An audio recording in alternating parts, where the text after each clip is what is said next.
Hola amigas y amigos, bienvenidos, espero que todo vaya muy bien. Bueno, yo soy Jesús y hoy me gustaría continuar con el apartado número 14 titulado Relaciones especiales terrenas y humanas, relaciones especiales terrenas y humanas, el apartado número 14 de un curso de amor.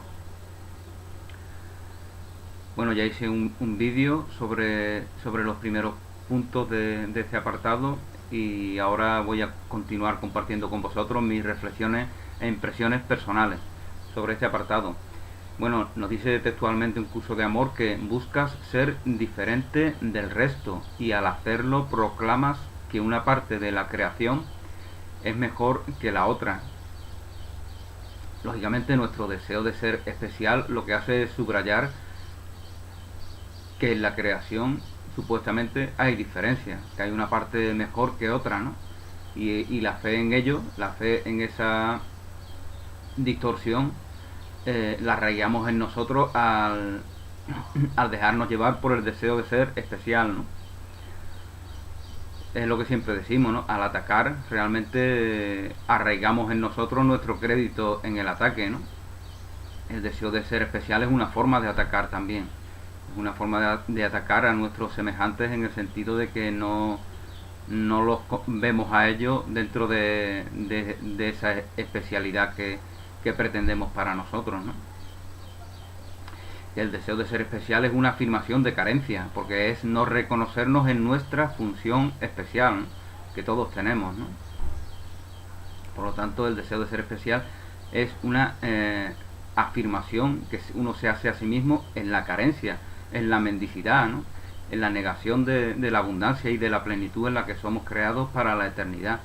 No puede ser, por lo tanto, el deseo de ser especial como se entiende de forma mundana, ¿no? Como una especie de egoísmo en el que uno se reconoce con un poder y una fuerza y una riqueza que no ven los demás, ¿no? No, al contrario, ¿no? Porque la única abundancia que define nuestra naturaleza es aquella que compartimos con nuestros semejantes, que para eso están todos nuestros dones, todas nuestras virtudes, toda nuestra riqueza y toda nuestra plenitud, para ser ofrendada a nuestros hermanos y hermanas, y de esa manera cumplen su función, tienen su sentido. Bueno, busca ser diferente del resto y al hacerlo proclama que una parte de la creación es mejor que la otra. Al vivir con la falsa certeza de que estamos separados, buscamos la unión en un sentido que nunca puede darse. Al vivir con la falsa certeza de que estamos separados, buscamos la unión en una forma que jamás pueden darse. Al negarnos esa unión que ya de por sí existe en la eternidad entre todo lo creado, buscamos una forma de unión, porque la negación de esa unión no es más que una distorsión que nos lleva a quererla buscar allí donde no está, ¿no? Allí donde nunca puede producirse. Nos sentimos la totalidad y el resto el vacío que debe llenarse de nosotros. Bueno, esto también es un poco como lo contrario de lo que a veces decimos, que siendo lo contrario viene a ser lo mismo, ¿no? Cuando buscamos la abundancia, el amor, la belleza, el bienestar como algo ajeno a nosotros mismos, eso es consecuencia de percibir a la divinidad como a Dios como algo ajeno a nosotros mismos, ¿no? Sin embargo, también se da el caso de creernos que somos todo abundancia, que somos todo plenitud, que somos todo riqueza, y pensar que bueno, que esto no es más que una especie de autosugestión, ¿no? Y que tenemos esos bienes y que los demás no los tienen, ¿no? Entonces nos enfrentamos a ello para subrayar su mendicidad, su pobreza, bueno, es una forma de ver que, por ejemplo, lo vemos en los países ricos, ¿no? Que permanentemente hablan de los países pobres, ¿no? Porque es lo que los hace a ellos hacerse ver que hacen bien las cosas y los demás no, como si los países fueran algo natural, ¿no? Como si los países nacieran como las flores en el campo, ¿no? Cuando no es más que algo inventado, ¿no? Que aceptamos porque queremos, pero que podemos no aceptar si así lo consideramos, ¿no? No quiero invitar a rebelarse con esa realidad, con ese equilibrio social que se da en el mundo, ¿no? No, porque rebelarse es también eh, considerarlo como algo real, ¿no? Los países son mentiras, las religiones son mentiras, los guetos son mentiras, las élites son mentiras, y el tiempo, la mentira del tiempo y la mentira de la muerte corrobora que efectivamente lo son, ¿no? Bueno, como comentaba, nos sentimos la totalidad y el resto el vacío que debe llenarse de nosotros. O nos sentimos el vacío y el resto la totalidad que debe servirnos, suministrarnos y proveernos de todo lo que en nuestra percepción de carencia en nosotros creemos necesitar. Es lo mismo pero al revés, ¿no? En cualquier sentido no hay conciencia de unidad, si nos sentimos plenitud, abundancia y riqueza, pero es para tenerla guardada ahí y no para ser compartida, que es verdaderamente su razón de ser. Entonces verdaderamente no tenemos nada, somos igualmente como el mendigo que se considera que no tiene nada y que la abundancia, la riqueza, el amor le viene de fuera. Es exactamente lo mismo, porque no hay fluir de esa abundancia que define nuestra naturaleza. Por lo tanto, es exactamente lo mismo. Es una autosugestión vana, ¿no? El sentirnos abundancia y riqueza y luego mirar con desprecio a nuestros semejantes, que son los receptores de toda esa abundancia, de toda esa riqueza y de todos los bienes que Dios comparte con nosotros, y nosotros, al identificar en nosotros esa divinidad, compartimos con todos nuestros semejantes. En cualquier sentido, no hay conciencia de unidad y de plenitud y abundancia en todas esas perspectivas, en ambos puntos de vista que verdaderamente son el mismo, como os comentaba. En realidad, el primer caso de sentirse la totalidad es el mismo que el segundo, como ya os he dicho, porque finalmente acabas sintiéndote víctima. Bueno, esto me recuerda a mí un poco a Nietzsche, ¿no? Que permanentemente ve al mundo como dominado, regido por los débiles, ¿no? Y se pasa toda la vida elucubrando sobre ello, ¿no? Él se siente fuerte, poderoso, pero en realidad es una mentira, ¿no? Porque permanentemente también se está quejando de ser un enfermo, ¿no? Al creer en el azar, piensa, bueno, yo soy fuerte, tengo voluntad de poder, pero como tengo mala suerte, pues estoy siempre enfermo, ¿no? Al creer en el azar, pues piensa es exactamente lo mismo, ¿no? Piensa que desde afuera se nos puede perjudicar, ¿no? Por eso os digo que es una autosugestión vana, que no sirve absolutamente para nada, al contrario, sirve para subrayar el ataque, la fe en el ataque. Si nos autosugestionamos en que somos plenitud y abundancia, pero es algo ajeno a nuestros semejantes, que son verdaderamente los receptores de ella, esa autosugestión no sirve absolutamente para nada. Al contrario, no es más que un disfraz de nuestra fe en el ataque. Eso es lo que es, un disfraz de nuestra fe en el ataque. Porque todos los bienes que caracterizan a nuestra naturaleza, como siempre decimos, están para ser ofrendados, compartidos a nuestros semejantes, y gracias a ellos sabemos que son nuestros y que lo son para la eternidad, porque eso es vivir en la eternidad, ofrendar permanentemente ese amor que define nuestra naturaleza. Eso es vivir en la eternidad, vivir plenamente en el presente, que es donde está la vida, en el eterno presente de la vida, donde fluye todo ese amor que Dios comparte con nosotros. Y si no fluye ese amor que Dios comparte con nosotros, pues lo que fluye son distorsiones de ese amor que Dios comparte con nosotros. Aquí es así de sencillo. O ofrendamos amor o ofrendamos distorsiones de ese amor que viene en forma de ataque, ¿no? Que son reflejos grotescos, que verdaderamente son ataques a uno mismo, y que exteriorizamos en supuestos ataques a nuestros semejantes. Supuesto porque verdaderamente nuestros semejantes están implicados en esos supuestos ataques si se reconocen en ellos. Si no, no están implicados, sino simplemente ven nuestra petición de amor, ¿no? Como bien nos dice un curso de milagros.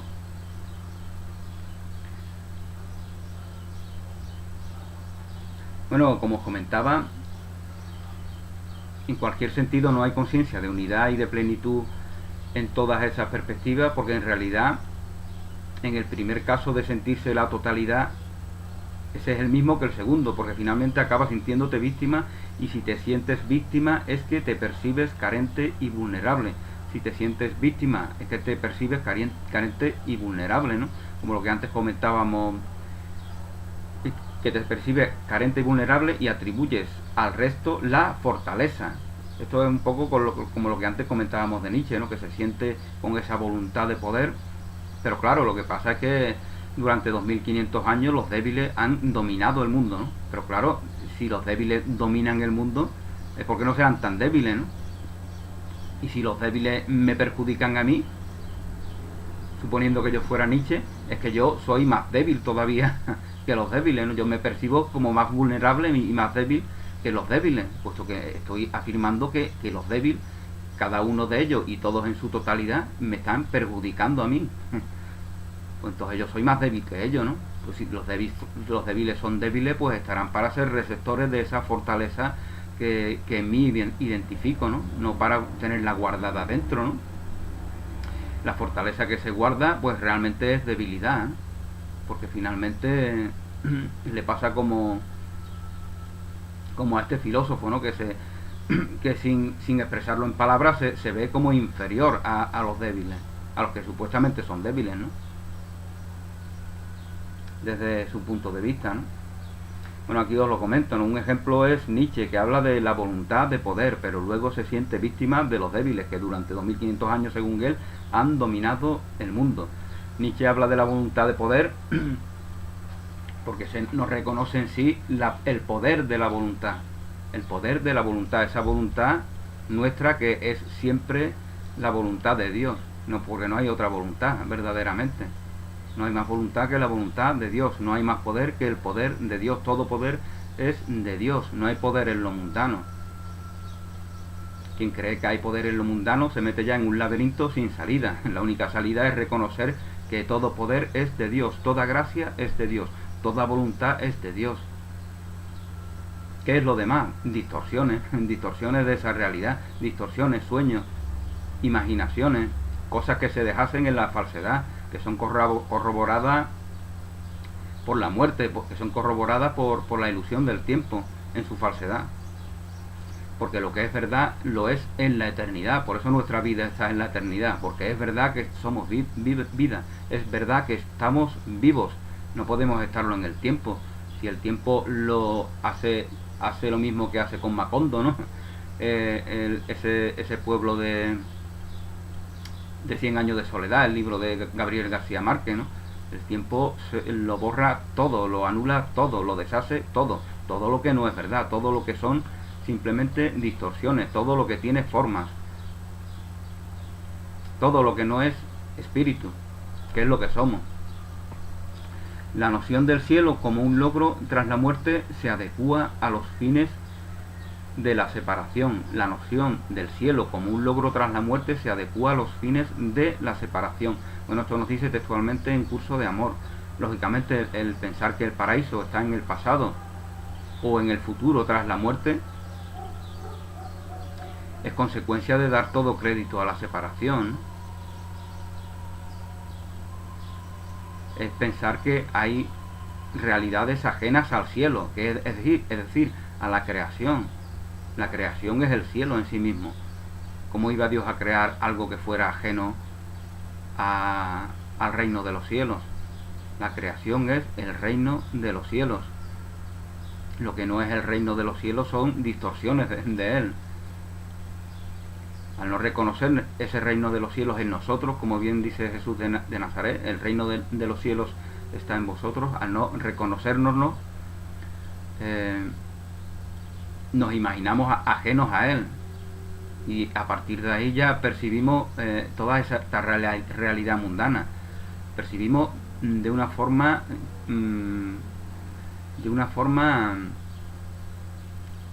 relativa, de una forma que no es verdadera, de una forma aparente, de una forma en la que todo tiene que ser contrastado para parecer que es real, porque verdaderamente no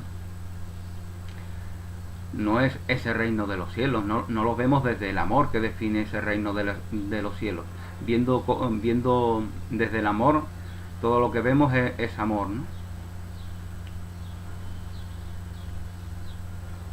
Bueno, como comentaba, la noción del cielo como un logro tras la muerte se adecúa a los fines de la separación. Porque claro, la idea de la separación tendemos a interpretarla como a relacionarla con el espacio, ¿no? Pero lo mismo es en el tiempo, ¿no? El tiempo es igualmente, la fe en el tiempo es la fe en la separación. Y el ubicar el cielo allende la muerte es lo mismo que cuando ubicamos a Dios ajeno a nosotros. Es pensarnos que nosotros somos de mentira y que la muerte corrobora esa mentira que somos, ¿no? Y que luego un Dios supuestamente ajeno a nosotros pues nos puede permitir que sigamos viviendo en una realidad que no tiene nada que ver con este mundo de percepciones, ¿no? Claro, eso nos invita a tener una conducta pasiva, ¿no? Por eso siempre os digo que da lo mismo ser ateo, por ejemplo, porque aunque sea ateo, te has formado conforme a unas premisas a las cuales responde, ¿no? Para ti Dios es de una determinada manera, da igual que creas o que no creas en Él, ¿no? Es un Dios de mentira, es un Dios falso, porque el único Dios real es aquel que está en el reino de los cielos, que está en nosotros, porque donde está el reino de los cielos, ahí está el rey de ese reino.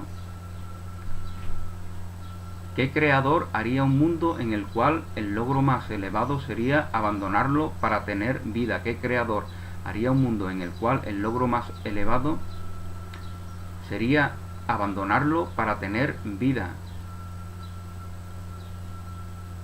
Para tener paz, para gozar de la plenitud y del amor.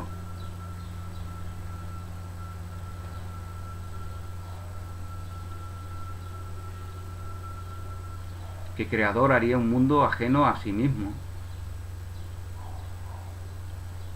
¿Qué creador haría algo para que la muerte lo deshaciera? Pues entonces la muerte también la crearía. Si Dios es el creador de todo, ¿por qué tenemos que sufrir? ¿Por qué iba un creador a inventar dolor, inquietud, confrontación, miedo? ¿Por qué iba a inventar esas cosas? ¿No será que comparte con su hijo la capacidad de crear y que su hijo no ha creado conforme a esa condición amorosa que define esencialmente a la divinidad? Más bien parece que es así, ¿no? Porque si Dios creara todas esas cosas negativas, por mucho que no se las atribuyamos a Él o queramos no atribuírselas, en nuestro subconsciente, dentro de la percepción de ese Dios ajeno a nosotros, tenemos grabada la idea de que Dios hace cosas malas, ¿no? Porque si crea la muerte, crea el dolor, crea el sufrimiento, crea el temor, crea la enfermedad, Dios crea cosas malas, ¿no? ¿Y por qué crea Dios cosas malas? Porque debe ser malo también, ¿no? Lógicamente aquí la única alternativa es pensar que toda esa realidad no es más que un sueño, no es más que una ilusión, no es más que algo inventado por nosotros al no reconocernos en ese amor. Esa es la única alternativa para no concebir a un Dios cruel, un Dios castigador. Esa es la única alternativa, pensar que somos nosotros los que inventamos este mundo de percepciones. Si no llegamos a esa conclusión, vamos a atribuirle a Dios la invención de lo mundano, de todo este mundo, con la muerte, el dolor, la enfermedad, la guerra, la miseria y todas esas cosas negativas, ¿no? Que si sabemos que son negativas es porque en nosotros hay algo que nos está indicando que así es, ¿no?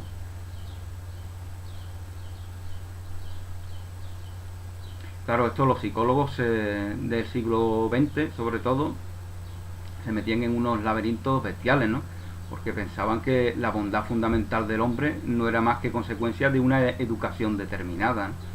Entonces no tenían fe en la bondad esencial, ¿no? De ahí esa crueldad que tenían, por ejemplo, los nazis, ¿no? Una muchacha de 18, de 19 años, ¿no? Que mataba a niños y no tenía ningún tipo de remordimiento, ni lo tenía ni después ni en el resto de su larga vida, porque después se iba a algún país y ahí seguía viviendo, ¿no? Hasta que de forma natural fallecía, ¿no? Bueno, pues esto son consecuencias de las psicologías del siglo XX, ¿no? Que, que forma a personas crueles, ¿no? De una crueldad extrema, ¿no?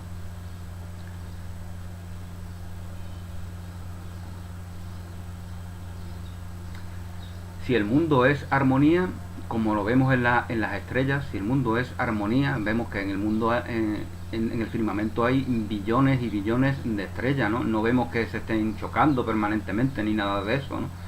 Vemos que en nuestro organismo hay billones y billones de células y todas cumplen su función y expresan su voluntad de vida, no expresan su voluntad de enfermar ni de dejar de vivir ni de participar en algo que se corrompe, no, expresan su voluntad de vida, porque cada célula tiene su propia inteligencia y esa inteligencia de cada célula, de esos billones de células, es nuestra inteligencia, pues, si no sería una inteligencia ajena a nosotras, ¿no? A nosotros, ¿cómo va a ser nuestra célula tener una inteligencia ajena a nosotros? Lo que pasa es que nosotros estamos con la idea de que nuestra mente es algo, de que nuestra mente es aquello en lo que cerebralmente nos enfocamos, ¿no? Cuando eso no es, eso es la punta del iceberg, ¿no? Como dice ese símbolo, ¿no? Que a veces se dice, ¿no? Es la punta del iceberg. Luego hay una inmensa, debajo de lo perceptible, es donde está toda la inmensidad de ese iceberg, que no podemos abrazarlo, pero es también nuestra inteligencia. La célula, la vida material, es una proyección de esa vida que solamente está en la eternidad. Bueno, ya hemos hablado muchas veces de la ilusión de la materia, ¿no? De cómo incluso como todos sabemos, la materia la percibimos de una forma porque la adaptamos para que podamos comprenderla, ¿no? Pero en cualquier objeto, en cualquier realidad material, ya sea sólida, líquida o gaseosa, el 99,999% de su constitución es espacio vacío. Ahí lo único que hay son partículas diminutas girando en torno a sus núcleos a gran velocidad y dando la impresión de objetos compactos, para nuestra perspectiva, para nuestros sentidos porque fueron inventados en el pasado, ¿no? Por eso usamos un participio para los sentidos, porque aluden al pasado, no aluden al sentir. Nosotros somos sentir en el presente, no somos sentidos. Sentidos ya fueron, los sentires ahora son. Los sentidos fueron, los sentires ahora son. Es lo que nosotros somos, porque somos en el presente, ¿no? Si no, no sería somos, si no seríamos fuimos. Pero fuimos no podemos ser. Ser es siempre en el presente.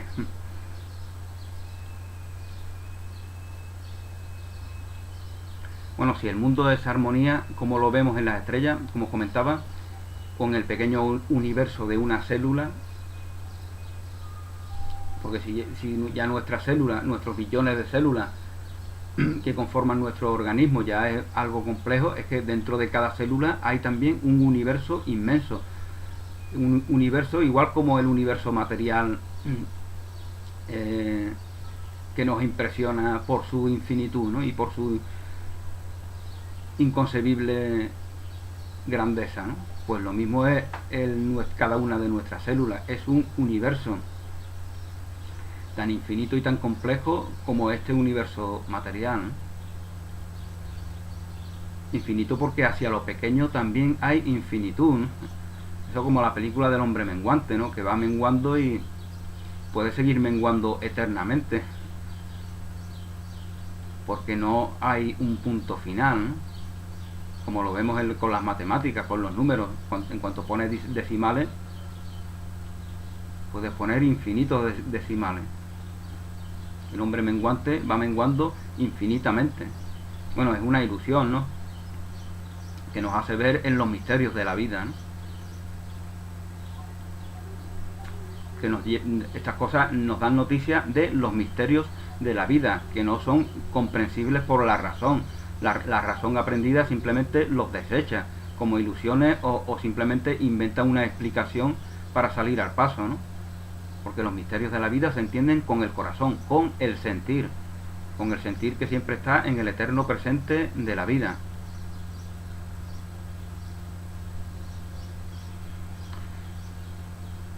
¿Qué creador crearía una vida temporaria y se guardaría la vida eterna como recompensa de la muerte? Bueno, esta es otra pregunta que se nos hace en este apartado de un curso de amor. ¿Qué creador crearía una vida temporal y se guardaría la vida eterna como recompensa de la muerte? ¿Por qué obraría así un creador, ¿no? ¿Por qué jugaría esos juegos? Si esto te parece normal, es que crees en un Dios insano. Esto es lo que antes os comentaba, ¿no? Si esto nos parece normal, es que creemos que Dios está loco.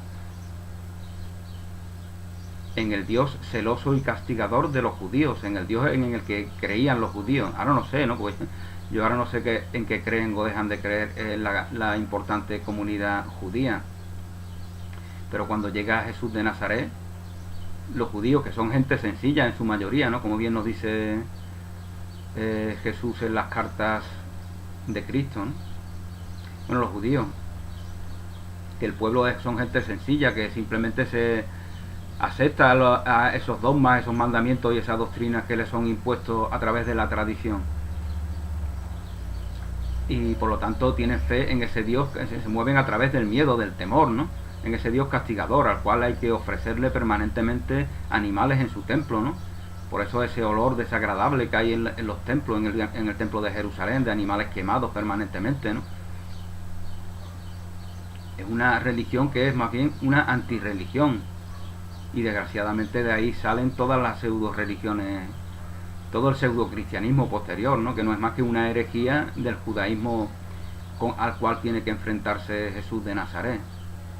Que Jesús de Nazaret no venía a deshacer ninguna religión, pero obviamente al reconocer al reino de los cielos en nosotros, al reconocernos como expresión de la divinidad, al reconocer que Dios es amor y por lo tanto amor es lo que somos nosotros, ese reconocimiento dejase todas esas tradiciones que nos invitan a temer a Dios y a percibirlos como algo ajeno a nosotros, es decir, a rendirle culto a la muerte, porque eso es lo que hace Occidente, como ya os he comentado en otros vídeos. Esa es la religión de Occidente, la religión de la muerte, no la muerte entendida como un tránsito, como algo iniciático, como algo místico, no, la muerte entendida como el gran Dios que nos condiciona en nuestros pensamientos y en nuestras acciones y en todas nuestras relaciones cotidianas, ¿no? Esa es la religión de Occidente, para los ateos y para los creyentes, exactamente igual, y esa es la religión que Occidente ha impuesto a todo el globo terráqueo, ¿no? Por eso hoy día es tan importante rescatar las religiones ancestrales de esos pueblos primitivos, ¿no? De hecho, también en Occidente los hacen, ¿no? También lo hacen, también desde los años 60 están muy interesados, están en Alemania, en Inglaterra, en Francia, en todos los países escandinavos, están muy interesados en la India, en China, en Corea, en Japón, en la cultura precolombina. Hay libros como las 9 revelaciones, ¿no? Que suceden en en Perú, ¿no? En definitiva, se quiere desde Occidente trascender todo ese mal que hace esa religión de la muerte, porque la única religión verdadera es la religión del amor. Por eso Jesús de Nazaret siempre hablaba del amor. Bueno, como os comentaba, si esto te parece normal, es que crees en un Dios insano, es decir, en el Dios celoso y castigador de los judíos, cuya defensa les hace crucificar a Jesús de Nazaret. Crucifican a Jesús de Nazaret porque los judíos se ven obligados a defender esas tradiciones que hablan de un Dios ajeno a nosotros, un Dios castigador, un Dios al que hay que ofrecerle permanentemente animales, quemar animales. Y claro, esto también era una amenaza para el cuerpo sacerdotal, para el poder que había de los judíos, ¿no? O sea, llega Jesús de Nazaret y les dice que no necesita, se lo dice sin decírselo, ¿no? El reino de los cielos está en ti. Si el reino de los cielos está en ti, tú no necesitas ningún mediador, no necesitas a nadie que haga muchos vídeos, ni que dé muchas conferencias, ni que se autoproclame maestro, no necesitas absolutamente nada, ni a nadie, porque el reino de los cielos está en ti. Y ahí donde está el reino, ahí está el rey, que comparte contigo toda la riqueza de su reino, todos los bienes, todos los dones y todas las virtudes de su reino. No precisas de sacerdote alguno. Claro, cuando Jesús le dice esto, sin atacar, sin descalificar a los sacerdotes, obviamente, los fariseos y toda esa gente ociosa que vive del dinero de los demás, ven que su negocio se les viene abajo, ¿no? Y de ahí que no se vean en otra alternativa que querer quitar de en medio a Jesús de Nazaret, ¿no? Paradójicamente, nuestra negatividad en enfocarnos en los crímenes hace que cuando Jesús de Nazaret sea crucificado, la noticia de este hecho se extienda por todo Occidente, y con ella también pues las enseñanzas de Jesús de Nazaret, ¿no? Las enseñanzas que ya pueden ser las verdaderas o que pueden ser distorsionadas, ¿no? Como de hecho lo fueron, ¿no? Pero al distorsionar las enseñanzas, lo importante es que pueden ser desdistorsionadas, ¿no? Nos llegan enseñanzas de Jesús de Nazaret, distorsionadas. Bueno, podemos desdistorsionarlas. No tenemos por qué darle todo crédito a unas enseñanzas que han sido distorsionadas, ¿no? Pero en ellas subyace la verdad del amor que Jesús quiere compartir con nosotros en su mensaje, ¿no? En el mundo se llama relación a exigir de los que supuestamente se aman que nos hagan sentir especial. Eso es lo que llaman en el mundo relación, ¿no? Aquellos a los que supuestamente amamos deben hacernos sentir que somos especiales, ¿no? De ahí esa frase, ¿no?, que vemos en películas o escuchamos en canciones, ¿no? ¿Qué vas a hacer para demostrar que me amas? Es un culto al sufrimiento, ¿no? También, ¿no? Al sacrificio, ¿no? Como si el amor no fuera alegría, belleza, bondad, inocencia. No, el amor es esforzarse por algo, ¿no? Si tú no te esfuerzas por demostrarme a mí algo, pues ¿cómo voy a saber yo que tú a mí me quieres? Son juegos del ego, ¿no? Eso es el amor, el falso amor mundano, ¿no? En tu estado de separación, por eso siempre se busca a la persona, cuando no nos aceptamos a nosotros mismos, es porque verdaderamente nos estamos despreciando y buscamos relacionarnos con personas a las cuales despreciamos. Miramos carencias en ellos y sus carencias nos atraen. Nos hacen sentir que somos superiores porque no nos imaginamos que esas carencias no están en nosotros, que tenemos una abundancia secreta y guardada, ¿no?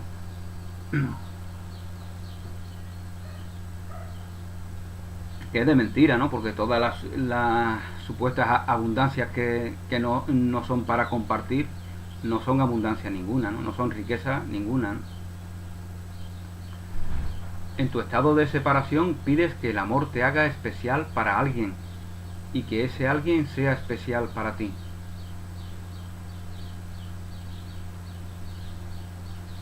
Le das al cielo el propósito que te dé algo que esperar, le das al cielo el propósito que te dé algo de esperar. Percibimos al cielo como algo como una riqueza que nos está aguardando en el tiempo o en el espacio, ¿no? Algo que se nos debe de dar, ¿no? Y curiosamente eso es lo que condiciona nuestras relaciones, ¿no?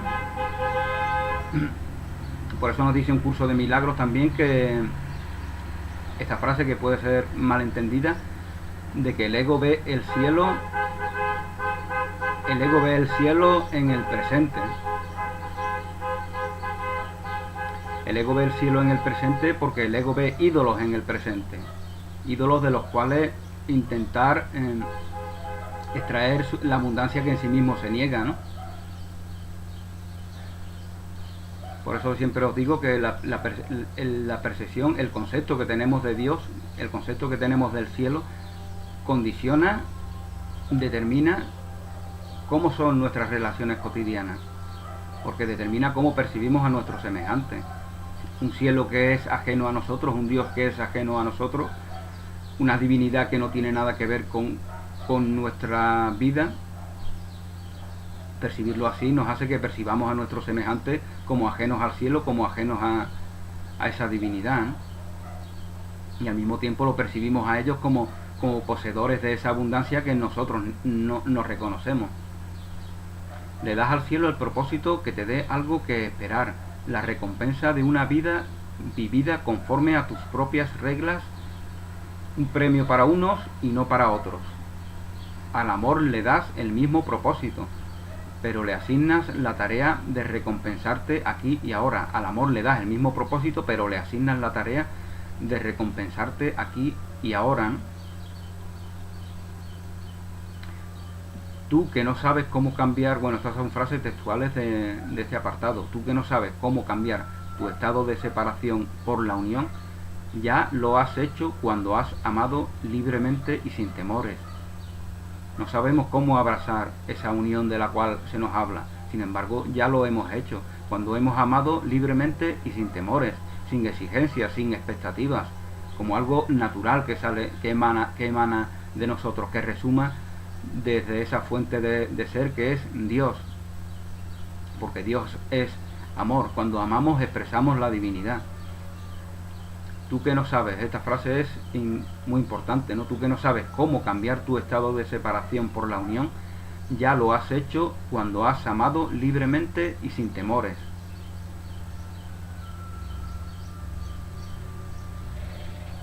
En tu mundo el amor no tiene sentido salvo que esté vinculado a alguna cosa en particular. En tu mundo el amor no tiene sentido salvo que esté vinculado a alguna cosa en particular. Y tan pronto como el amor queda vinculado a algo particular, aparece su opuesto. Bueno, aquí ya se nos está hablando de esa dualidad en la que nos desenvolvemos en la realidad aparente mundana, ¿no? Ya hablábamos en algún vídeo anterior de cómo las virtudes mundanas no son las virtudes divinas, ¿no? Las virtudes humanas no son las virtudes divinas, porque ellas precisan de sus opuestos. Por lo tanto, sus opuestos son tan reales como esas virtudes. Al pensar que las virtudes mundanas son las divinas, permanentemente estamos buscando su opuesto que corrobore que esas virtudes mundanas son verdaderas. Por eso nos enfocamos en el ego, en los demás permanentemente. Queremos buscar su error, ¿no? Queremos subrayar en qué se equivocan, ¿no?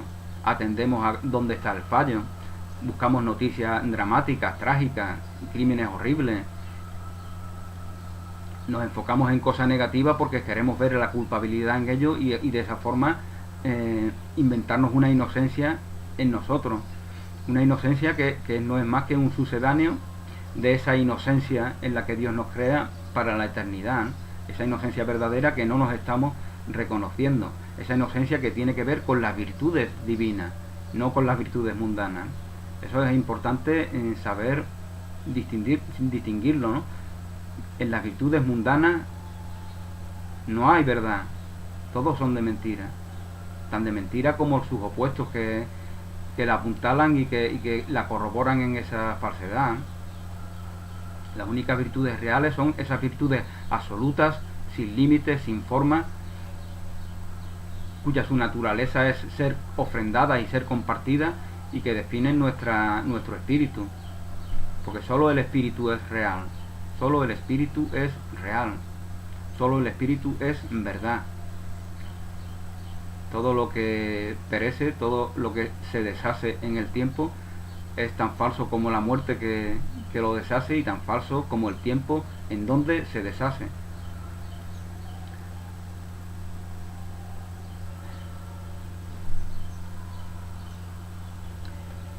Bueno, como comentaba, en tu mundo el amor no tiene sentido salvo que esté vinculado a alguna cosa en particular, y tan pronto como el amor queda vinculado a algo particular, aparece su opuesto.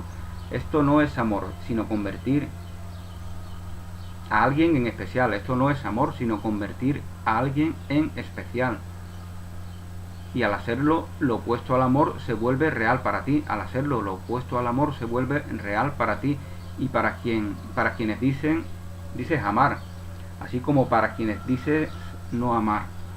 Bueno, esto ya se nos habla un poco sobre la relación especial, ¿no? Que depende de aquella persona con la que la mantenemos, y depende de todo lo que no es aquella persona, puesto que es una relación mundana, no es una relación real, ¿no?